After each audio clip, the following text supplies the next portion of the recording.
আচ্ছা, এই অঙ্কটাতে বলেছে find the sum of all divisors of 1800। অঙ্কটা কি করতে বলেছে সেটা একটা ছোট সহজ উদাহরণ দিয়ে বুঝে নিই। ধরা যাক আমাকে এত বড় সংখ্যার বদলে আমাকে সংখ্যাটা দিয়েছে খালি 10। তাহলে 10-এর যাবতীয় ডিভাইজার মানে উৎপাদক আমি যদি লিস্ট করি, তারা হচ্ছে 1, 2, 5, 10। তাহলে আমাকে বার করতে হবে সাম অফ অল ডিভাইজার্স। তার মানে এদের মাঝখানে যোগ চিহ্ন যদি বসিয়ে দিই, 3, 5, 8 আর 10-এ 18। তার মানে যদি আমাকে বলতো find the sum of all divisors of 10, তাহলে আমার উত্তর হতো 18।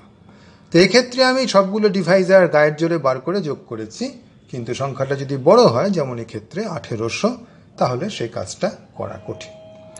তখন কি করে করব সেটা হচ্ছে একটা কৌশল করে, সেটাই এবার আলোচনা করব। তোমার প্রথম কাজ হবে এই 1800 সংখ্যাটাকে প্রাইম ফ্যাক্টরাইজ করা।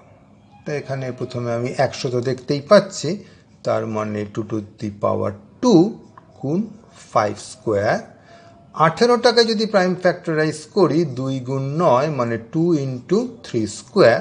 তার মানে সব মিলিয়ে তোমার দাঁড়াচ্ছে 2 cube into 3 square into 5 square. এইবার লক্ষ্য করো, এর যাবতীয় ডিভাইজারও ঠিক এই প্রাইমগুলো দিয়েই তৈরি হতে বাধ্য, কারণ কোনো সংখ্যার মধ্যে যদি 7 থাকে তাহলে সেটা থেকে ভাগ করতে পারবে না, এর মধ্যে তো 7 নেই। তার মানে এর যাবতীয় ডিভাইজারের চেহারা হবে 2 টু দি পাওয়ার a গুণ 3 টু দি পাওয়ার b গুণ 5 টু দি পাওয়ার c, এই আকারে। এবার এই এটা কখনো 3কে ছাড়িয়ে যেতে পারে না, কারণ যদি এর ভেতরে 16 দিয়ে ভাগ যায়, মানে 2 টু দি পাওয়ার 4 দিয়ে ভাগ যায়, তাহলে এর ভেতরে এটা তো খালি 8 অবধি চলবে। তার মানে এ কে থাকতে হবে 0 থেকে 3-এর মধ্যে। 0 নিচে তো নামতে পারে না, এটা 0 হতে পারে। তার মানে তোমার 2 ফোনে ফ্যাক্টর নেই ডিভাইজারটার ভেতরে, সেটা চলতে পারে। তাহলে আমরা শর্তটা পাচ্ছি 0 less than equal to A less than equal to 3। একইভাবে বি আর সি এর ক্ষেত্রেও ওদের ছাদ হচ্ছে দুজনের ক্ষেত্রেই 2। তার মানে 0 less than or equal to B less than or equal to 2, 0 less than or equal to C less than or equal to 2।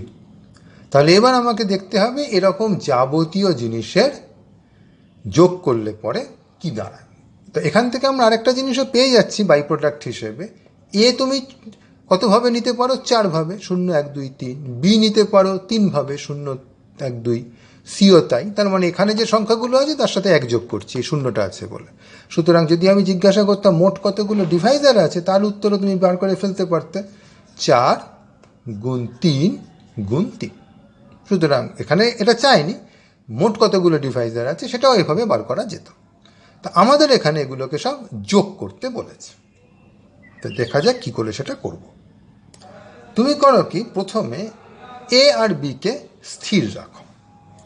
বোঝার সুবিধার জন্য ধরো আমি এ কে নিলাম 0, বি কে নিলাম ধরো 1, যা খুশি আমি নিতে পারি এই শর্ত মেনে।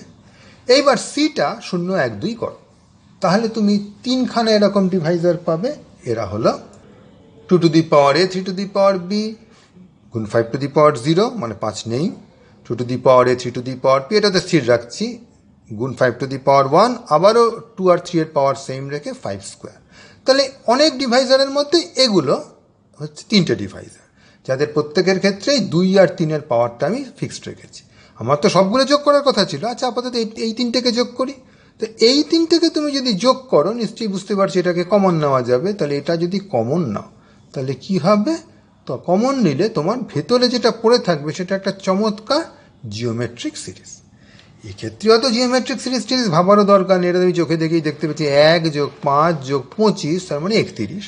আর যদি এটা অনেকটা বেশি অবধি যেত তাহলে তুমি একটু জিওমেট্রিক সিরিজের সূত্র মেনে করতে। যাই হোক, আমি পেয়ে যাচ্ছি যে এটা হচ্ছে 31। তার মানে পুরো জিনিসটা হচ্ছে 31 2 টু দি পাওয়ার a গুণ 3 টু দি পাওয়ার b। এবং এটা কিন্তু যে কোনো এবির জন্যই খাটে। আমি এ 0 থেকে 3-এর মধ্যে যা খুশি নিতে পারি, বি 0 থেকে 2-এর মধ্যে যা খুশি নিতে পারি। তাহলে আমি ওই গুচ্ছ গুচ্ছ করে 3টে গুচ্ছ করে আমি প্রত্যেকটা যোগফল পেয়ে গেছি। এবার আমি করব কি, এটাকে খালি ফিক্সড রাখব।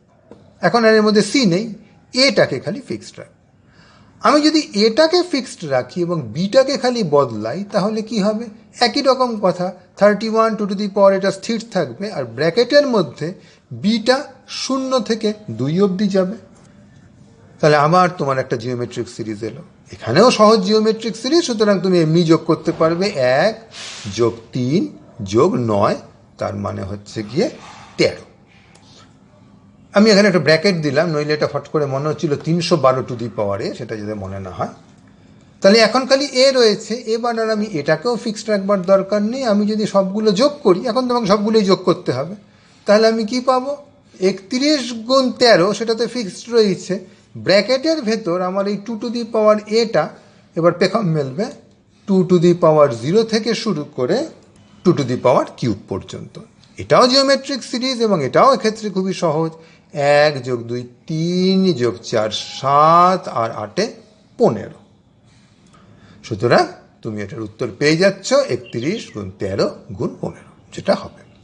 তা এখন আমি এখানে যেভাবে করলাম সেটা জেনারেলভাবে, মানে 1800 বলে কিছু নয়, যে কোনো সংখ্যার ক্ষেত্রেই করা যায়। যেমন যদি আমার সংখ্যাটা হতো p1n1 p2n2 করতে করতে pk⁴nk, যেখানে piগুলো সবাই ডিস্টিংক্ট প্রাইম, মানে এটা প্রাইম ফ্যাক্টরাইজেশন যাকে বলে, তাহলে তুমি একইভাবে বলতে পারতে যে এর যাবতীয় ডিভাইজারের চেহারা হবে p1a1 p2a2 pk⁴ak, যেখানে a1 0 থেকে শুরু করে সবচেয়ে বেশি n1 অবধি যেতে পারে, a2 0 থেকে শুরু করে সবচেয়ে বেশি n2 যেতে পারে। এইভাবে প্রতিটা i1 থেকে k এর জন্যই ai-কে থাকতে হবে 0 থেকে ni এর মধ্যে।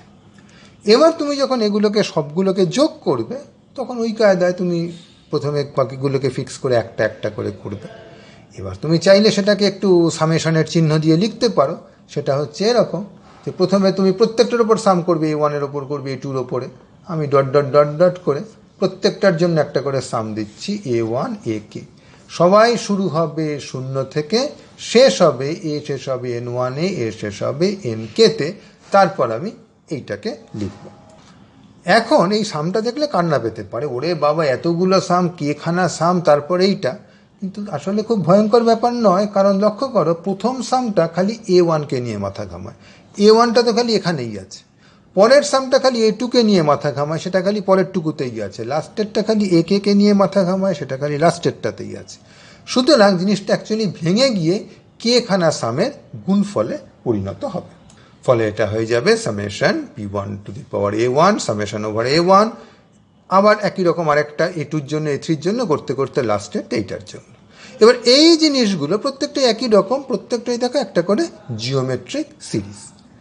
প্রথমে 1, তারপর p1, তারপর p1² p1³ করতে করতে p1⁴a1 পর্যন্ত, এগুলোও তাই। সুতরাং তুমি জিওমেট্রিক সিরিজের ফর্মুলা লাগালে পাবে প্রথমটার ক্ষেত্রে এইটা p1⁴ মোট কতগুলো টার্ম আছে দেখো, 0 থেকে শুরু হয়েছে, তাই এর মান +1টা আছে, -1 ভাগ p1 - 1। পিগুলো সব প্রাইম, 1 প্রাইম নয়, সুতরাং তোমার কোনো চিন্তা নেই, p1 - 1টা 1 0 হয়ে যাওয়ার। একইভাবে পরেরটার ক্ষেত্রেও আসবে, একইভাবে তারপরেরটার ক্ষেত্রেও আসবে, লাস্টেরটাও আমি একইভাবে লিখতে পারবো pk⁴nk +1 - 1 ভাগ pk - 1। তাহলে তুমি বলতে পারো আমি একটা ফর্মুলা পেলাম। তো এই ধরনের ফর্মুলা অনেক ছাত্র করে কি, এগুলো মুখস্থ করে, এবং অনেক কোচিং ক্লাস থাকে তারা করে কি এরকম ফর্মুলা লিখে লিখে ছাত্রদের ধরিয়ে দেয়, এবং ছাত্ররা ভাবে আরে বাস, কতগুলো ফর্মুলা আমি এই কোচিং ক্লাস থেকে পেয়ে গেলাম, আমি কত পণ্ডিত হয়ে গেলাম। কিন্তু সমস্যা হচ্ছে এরকম ফর্মুলা, এইটাকে তুমি যদি ফর্মুলা বলো, মানে স্ট্যান্ডার্ড ফর্মুলা বলো, তাহলে তোমার স্ট্যান্ডার্ড ফর্মুলা তো মাইলের পর মাইল লম্বা হয়ে যাবে, কত যে ফর্মুলা হয়ে যাবে। যে কোনো অঙ্কই তুমি কিছু সিম্বল বসিয়ে করলে একটা ফর্মুলা হয়ে যাবে, এবং এতে ছাত্ররা খালি খালি বিভ্রান্ত হয়, এটাকে মনে রাখার চেষ্টা করে, মনে রাখাতে গিয়ে এদিক ওদিক ভুল হয়ে যায়, যতক্ষণ ঝঞ্ঝাট। তাই খেয়াল যেটা রাখতে হয় সেটা হচ্ছে লজিকটুকু, যে আমি এখানে প্রাইম ফ্যাক্টরাইজ করলাম, তারপরে সাম করলাম, এবং ওই এ বি ফিক্স করে তারপর সিটাকে বদলাচ্ছি, এ ফিক্স করে বিটাকে বদলাচ্ছি, এইটা। এবং এই অঙ্কটা বা অধিকাংশ ক্ষেত্রেই যেগুলো মানে অ্যাকচুয়ালি পরীক্ষায় দেওয়া যেতে পারে, সেগুলোর ক্ষেত্রে অত জিওমেট্রিক সিরিজ মনে না এলেও এমনি তুমি যোগটা করতে পারবে। কিন্তু তুমি যদি এই ফর্মুলায় এগো, তাহলে তোমাকে বাধ্য হয়ে পুরো জিনিসটাকে খেয়াল রাখা ছাড়া কোনো পথ নেই। সেই জন্যই অঙ্কের মূল স্ট্র্যাটেজিটা মনে রাখা দরকার, এই ধরনের ফর্মুলা নয়। যেভাবে কোচিং ক্লাসগুলো ছাত্রদের সবচেয়ে বেশি ক্ষতিগ্রস্ত করে সেটা হচ্ছে এই রকম ফর্মুলা তারা তৈরি করে। কারণ কোচিং ক্লাসের টিচারদের তো আর কোনো খেয়ে দেয়ে কাজ নেই, তারা দিবারাত্র বসে বসে একটা করে অঙ্ক নেয় পরীক্ষা, সেটাকে তারা এরকম জেনারেল সিম্বল বসায়, সলভ করে, করে একটা ফর্মুলা পায় এরকম বিদঘুটে দেখতে, সেগুলো ছাপে এবং দিয়ে ইমপ্রেস করে ছাত্রদের, কি না জানি তোমাকে দিয়ে দিলাম। সেই জন্য এই ফর্মুলাগুলো মনে রাখাটা খুবই ক্ষতিকর, মনে রাখার চেষ্টাও করবে না। লজিকটা খেয়াল রাখলে প্রত্যেকটা অঙ্কের ক্ষেত্রে লজিকটা লাগাবে, কারণ এই ফর্মুলাটা খালি এই অঙ্কেই লাগবে। অঙ্কটা যদি আমি একটু বদলে দিই তখন কিন্তু কাজ করবে না, কিন্তু ওইটা কিন্তু তখনও কাজ করবে।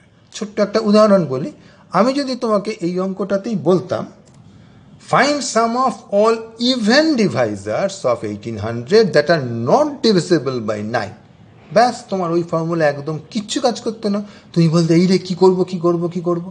কিন্তু এখানে যদি তুমি চিন্তা করো আবার ওই আগের কায়দায়, তবে দেখো একই রকম, সেই সবগুলো ফ্যাক্টরি এরকম চেহারার হবে, কিন্তু বলেছে ইভেন ডিভাইজার, তার মানে এ অন্তত 1 হতেই হবে। আর ওপরে তো আমার একটা কন্ডিশন বসানোই ছিল, 3 বোধহয় ছিল, সেটা আছে। বি এর ক্ষেত্রে বলেছে নট ডিভিজিবল বাই 9, তার মানে বিটাকে 2 অবধি উঠলে চলবে না, তার মানে বি এর ক্ষেত্রে তোমার শর্তটা হচ্ছে 1। সি এর ক্ষেত্রে কোনোই শর্ত নেই, সুতরাং ওটা আগেরই মতো এটাই রইল। সুতরাং দেখো তোমার এখনও ওই কায়দায় যোগ করলে তুমি অনায়াসেই করতে পারবে, কিন্তু তুমি যে ফর্মুলাটা যদি মুখস্থ করো তাহলে হবে না। এবার কোচিং ক্লাসের মাস্টার সঙ্গে সঙ্গে করবে even divisor not divisible by something বলে তার একটা ফর্মুলা বানাতে পারে, বলে নানা রকম ফর্মুলার ফুলঝুরি করতে পারে। কটা ফর্মুলা তুমি মনে রাখবে? সবসময় এমন একটু বদলে দেওয়াই যেতে পারে, তোমার ফর্মুলাটা কাজ করবে না। ফর্মুলা মুখস্থ রাখতে গেলে গোলমালে পড়বে, সেই জন্য লজিকটা মনে রাখবে। আর মনে রাখবে কোচিং ক্লাসগুলো এইভাবেই ছাত্রদের ঠকায়, আরও অনেকভাবে ঠকায়, এটা হচ্ছে অন্যতম প্রধান পথ ঠকানোর।